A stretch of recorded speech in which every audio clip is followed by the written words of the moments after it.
Halo pemirsa IME Channel, selamat datang di Rekap Berita Mingguan edisi 18 sampai 24 Agustus 2025. Minggu ini ada 5 kabar utama yang menarik perhatian.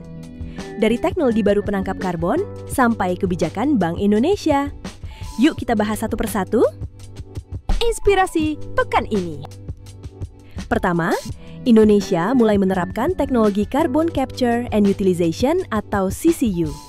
Teknologi ini bekerja dengan menangkap emisi karbon dioksida yang biasanya dilepas ke udara, lalu mengolahnya jadi produk industri seperti soda ash. Petrokimia Gresik ditunjuk sebagai pilot project, menggandeng mitra dari Taiwan. Targetnya menyerap 20.000 ton karbon dan menghasilkan 50.000 ton soda ash. Keberhasilan uji coba ini bisa mendukung target net zero emission 2050 sekaligus mengurangi ketergantungan impor.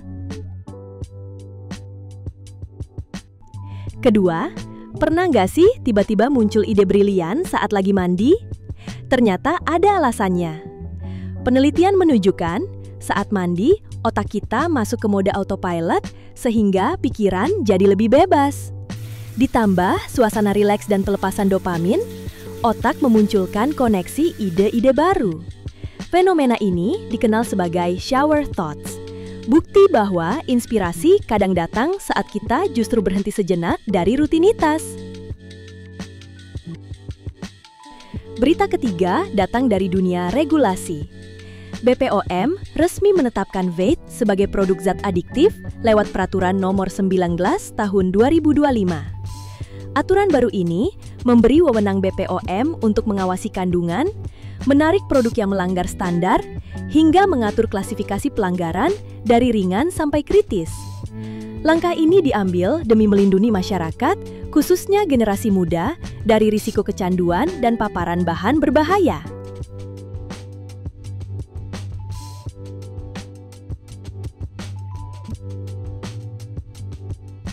Keempat, tes DNA kembali ramai diperbincangkan.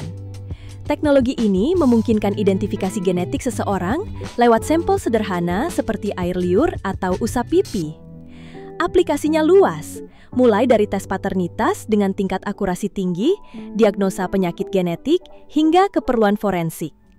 Namun penting dicatat, tes DNA harus dilakukan di laboratorium resmi dengan standar ketat agar hasilnya valid secara ilmiah maupun hukum.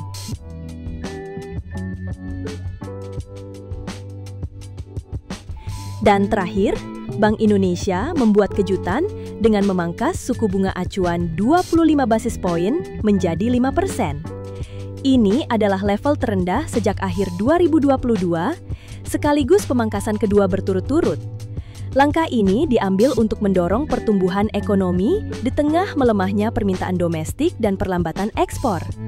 BI optimistis pertumbuhan bisa menembus 5,1% tahun ini, meski tantangan global masih membayangi.